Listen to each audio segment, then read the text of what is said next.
Hello everyone, my name is Alistair and today we're going to be talking a bit about some Edwardian inspiration for some bedroom design. I'm back! I know I took a little bit of a break there. I sort of got caught up with work and I wasn't able to film anything for a bit there, but I'm filming it now, so that's the good news. So I think roughly about 2 months ago now, somebody asked me in my inbox if I could do a little bit of a segment about how to decorate a bedroom in Edwardian style, or how to incorporate some Edwardian elements into the bedroom, and I thought that was a great idea. There's multiple ways to go about this. I know that explaining everything about an Edwardian household and all the background information like that would be another video in itself, and that would be about, 2 hours long, and I don't want to do that. But I do think in order to know a bit about the bedroom itself, it is a little bit important to know about the Edwardian home in general. So, as always, I'm just going to give you a quick little history lesson on some of the elements of an Edwardian house, give you some background information so you know where I'm coming from when I'm talking about the bedroom elements. So, as I mentioned in my previous video, the Edwardian era saw an explosion in the middle class. There were lots of up-and-coming people, businessmen, entrepreneurs, and they were able to now afford a little bit of the luxury that some of the upper classes were always able to afford. Maybe not quite the big houses out in the country, but definitely not something that was just a tiny little flat in the city. They were now able to afford actual homes in a larger number than in previous years. One of the things that happened during this era was there was something called garden cities that were basically erected with similar architectural styles to basically accommodate large numbers of people who had sort of similar morals, similar values, similar ideals, and it was a way to sort of establish a community of like people, and there were places to congregate in these areas, such as parks and chapels and pubs, and things like that. This idea was very attractive to the Edwardians because living in these types of neighborhoods, essentially, sort of made them think that their neighbors were people that were just like them. People who had these, simpler fantasies of being able to live in, just sort of a quaint cottage, something that wasn't too extravagant, something that wasn't too fancy. It's sort of a bit like the younger generations now. We really don't want anything too huge or too, big and showy. We kind of just want our small little home in a place that's, just feels very nice and comfortable and cozy to us. And that was a huge part of what influenced a lot of the look to the Edwardian design of the outside of the house as well as the inside. Is that right there? So this right here, these sort of homes, if I can show you pictures, those are some great examples of some Edwardian suburban homes. This is sort of another good one right here. So, the Edwardian home, it's a bit show and tell, not like you can really see, but stereotypical standard Edwardian home can often be categorized by these very sort of flat-faced, sort of brown reddish brick front facades, laced with a lot of these sort of white adornments, like these white frames around the windows, white bay windows, these like white door frames, white gables, and the brackets under the eaves. So you'll notice that they aren't quite so as intricate as some of the Victorian homes, of the previous era, especially in the US. The Edwardian era for home design emphasized a lot of simplicity and domesticity, and that's a big idea that plays throughout the Edwardian household. In this book I was actually just showing you, they've got a good word for it, and it's called vernacular. Vernacular basically just means domestic to one's own country. These were homes which involved components that, people loved about usual English houses, but made into more affordable, cleaner, and simpler designs. So even though architecture is moving forward, and Edwardian design emphasized delicate elegance and more simplicity to get rid of the Victorian stuffiness, drawing from the past was still a great deal of importance, if not just for England's natural affinity of classic elements, but to showcase one's status as well. They love antiques just as much as they love reproduction, so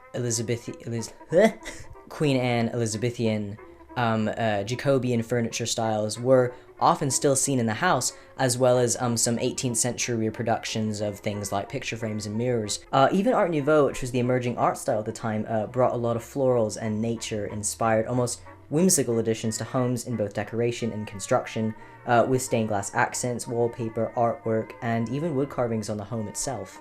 So even though cluttered rooms were seen as something that was a bit more Victorian, the Edwardian still did have a bit of clutter because, of course, this era came just after the Victorian period, and so a lot of that clutter didn't really have time so much to be able to go away. So some of those, swords and photos and china and stuff like that that you would see cluttering the walls of Victorian homes still kind of cluttered the hallways and the parlor rooms and stuff like that in the Edwardian homes, but definitely not quite as much. But claustrophobic Victorian rooms were a thing of the past. All that clutter meant dust, mold, dead bugs, dust mites, mold, bacteria, dry rot, and other things that were seen as very much undesirable to the Edwardians, and other things that could cause infections and allergies. You'll notice that Edwardian interiors were a lot lighter in appearance, and this was because they prided themselves more on sanitation because of the advances in medicine and more of the knowledge about how disease spreads and how bacteria can get into your system. Lots of housekeeping magazines and books urged Edwardians to open up the windows to let air filter in to the bedrooms and create sort of a lighter, airier environment. They even urged them to do things like boil water, boil milk, and boil vegetables for certain amounts of time, to keep separate rags for cleaning certain parts of the house, so that way one would not contaminate the other, such as, cleaning the bathroom with a certain rag versus cleaning another room with a different rag. Definitely keeping those separated would be a good idea. Even something like making servants wash coins, because of course bacteria can spread through the handling of money. Kitchens, bathrooms, and children's rooms often incorporated heavily the color white, because it was believed that if a surface was white, you could see the dirt and the grime gathering on top of it, which would basically force you to clean it more often, so that way you wouldn't be seeing that dirt. And those were definitely spaces where you did not want bacteria to be, because chances are if you died in the Victorian era, usually the source of your death could come from one of those three places, to be honest. Houses were even designed to allow more light to be able to filter into bedrooms.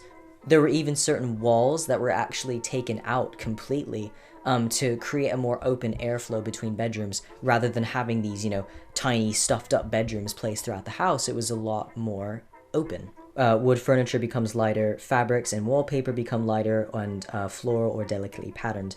Rooms are more open and brighter, and rooms no longer feel so dull and gloomy. And this is also where those houseplants come in to filter the air and create a space that is more filled with life.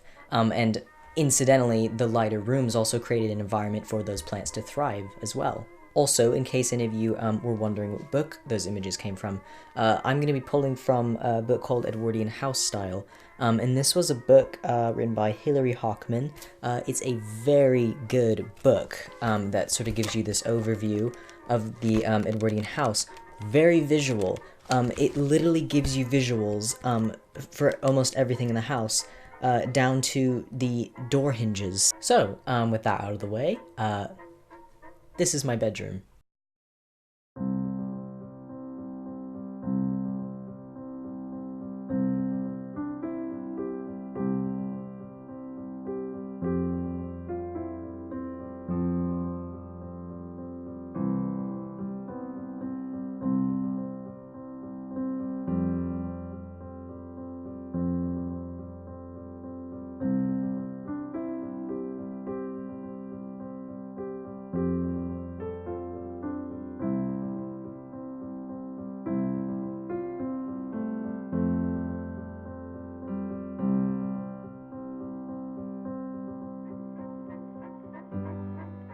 So you'll notice that there's things in my bedroom that are kind of directly sort of derived from an Edwardian style, and then there's other things that are sort of pulled from that era, that are sort of more inspired from it rather than from it. And both work. Let's be real, antiques are really expensive. My first tip, good old houseplants. Edwardians loved houseplants, especially palms and ferns. They moisten the air, filter the air, they give you a lot more light and life into the room as well. You can also recycle your pasta water into your plants. The nutrients from the pasta water are actually very good to feed to your plants, and I have 6 live plants in my room. I also have some fake plants as well. I do actually recommend fake plants if you have areas in your bedroom where they're kind of dim or dark and you can't really get light over there to keep a plant alive. A good looking fake plant is perfectly fine. In terms of wall decor, one of the things that I really like doing is taking old photos that aren't necessarily old themselves and putting them up on the walls. A good example of this is I did some reenactment photos about a year ago. I made sure to put those up around the rooms in some nice looking frames. Another one I have is actually a very large business card that I got from Gamble and Gun that I mentioned in my previous video. And I thought it looked pretty nice, so I kind of just slapped it in a frame and put it up on the wall because why not? The other thing you can do is if you have a historical person that you like from that era or from eras before, go and find a portrait of them to be able to frame and put up on your wall. I have Vera Brittain and her brother Edward Brittain up on my wall. I also recommend, if you can find them, buying vintage ads or posters that are kind of inspired by things that came about during the Edwardian era. Really good example of this, my Titanic portrait. I believe it was a sort of reimagined reproduction of an Edwardian Titanic poster that was actually around at the time. The other one that I have up in my bedroom is my Lord Kitchener poster, so I get to look at his lovely face every day.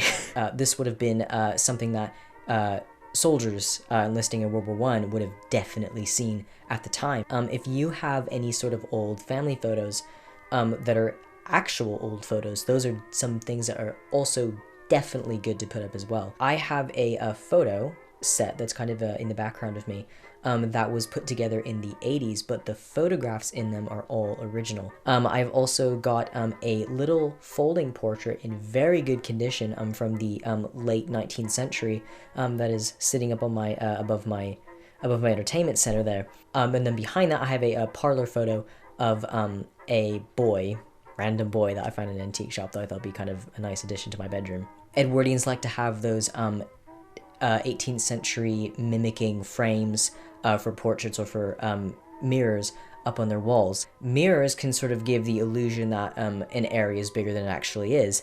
You'll see that behind me, my closet doors are actually made of mirrors, so my room looks twice as big.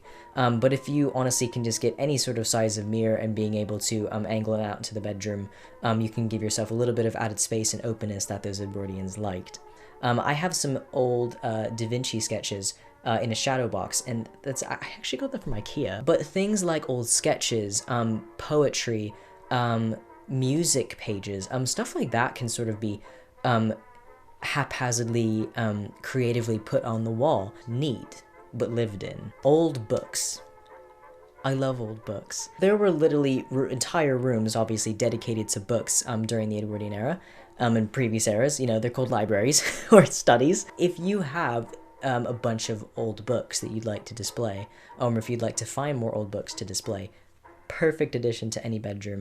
Sort of, like I said before, neatly, haphazardly, sort of put around the space. If you've got some like crazy covers that are like, bright red or bright orange and they kind of don't really go with anything, mates, what kind of accent was that? It might seem a bit inconvenient, maybe. One thing that I'll do is I will flip the book around on the bookshelf so just the pages are showing. If you're really adamant about trying to keep your color palette together, that's something you can do. If you have any historical clothing, like I've got my old boater hat back there that's sitting back on my my Pooh Bear back there. If you've got some like nice Oxfords, or like you've got like a good coat or some sort of article of clothing that looks old, you can even just leave that on display. Like a good example I have is I have my World War I uniform actually that's sitting in back of me on my steam trunk. The other thing I recommend is quirky items. Edwardians, like Victorians, love their knickknacks. I've got these metal bee magnets that I've kind of placed about the room in various places. I have like a little jar of buttons. I have a airplane pencil sharpener actually that sits on top of my iPad. Some Winnie the Pooh objects. Lots of candles. I do have lots of candles with old type labels, or the labels just kind of remind me of things that are old. The smell kind of reminds me of things that are old. Boxes, little books that kind of sit up on my desk. I've got wax seals. I've got little pins, pens. I have lots of like buttons and some coins and stuff like that will kind of sit out on my steam trunk. Pressed flowers also. I've actually got some pressed flowers up on my wall, also on top of my steam trunk. I've got this rabbit coat hook thing that sits on the behind my door. Rooms are meant to be very unique. This is sort of before a lot of the mass production of this of items and home decor things that we see today. By putting in quirky, interesting little pieces of furniture, you can kind of create this illusion that the space is older than it actually is, especially if those items are definitely old or old looking themselves. Another thing you can add to the bedroom, I don't know why I love these so much, but I've got a lot of these trays, these mirrored trays. They're very pretty. They have these very beautiful rims around the mirrors. I also have lots of old bears, or bears that kind of remind me of, you know, things that they just look a little bit shabby, look a bit old. I have like a couple that will sit on my bed. I obviously have my Pooh Bear that's sitting over on my chair. I've also got my baby blanket, that's Winnie the Pooh from when I was a baby. I've also got a little Titanic trunk, actually. I have a Rose Dawson doll from Titanic that the clothing goes to, and that was the steam trunk that it's all encased in. I've also got an old record player that sits on top of my desk, so I'm able to play my records and stuff like that I collect, which is something you can collect as well. The other thing you can think about doing in terms of furniture, there are some certain pieces of furniture that I have in my bedroom as of now that are kind of reminiscent of the era. If you're looking for a new bed, metal bed frames were actually being used a lot more during the Edwardian era, and this comes from their obsession with sanitation. While there were obviously still wood bed frames, wood, as you know, is a porous surface. It can harbor things like dust and, you know, bacteria and mold. Metal beds don't really have the capability to hold all of that stuff inside of them because it's metal, it's non-absorbent. I've also got my steam trunk. I don't know what era this is from. I think it's probably from around the 50s, if I had to guess. It might be a little bit before the 50s. The other thing that I have too, which is not very old, I think it's actually from the 70s, but it's this chair that's just behind me here. A little bit more of like a unique looking chair, so that one came from my grandparents. You'll notice that some of my other furniture, like around my entertainment center and then also on my desk, is new. Or not new, I've had it for 8 years, but it's from IKEA. Like a lot of everybody's furniture is. If you're still kind of about your bedroom furniture because it's from IKEA and it's very minimal, use that plain vessel as sort of this display case for your more interesting items. On terms of lightening up the room, if you've got a particularly dark room, I do love to utilize light textures, light florals, and light colors in general. You'll notice that I've got white bed sheets. Also adding like things like white pillows or light colored pillows, and this is where you can kind of get creative with some of your patterns and textures that you use. Adding white or light colored little items throughout the bedroom kind of gives just that added little pop of light that you need in your bedroom to make everything not so you know, like dark colored and very gloomy like a Victorian bedroom would be. Right, well, I think that is probably about it. Hopefully that could give you a little bit of inspiration as to what kinds of things you could be adding to your bedroom. And as always, you can find me here on my Tumblr at mydarlingboy if you have any questions to ask me. Thank you guys for watching, and I will be back to you soon with another video.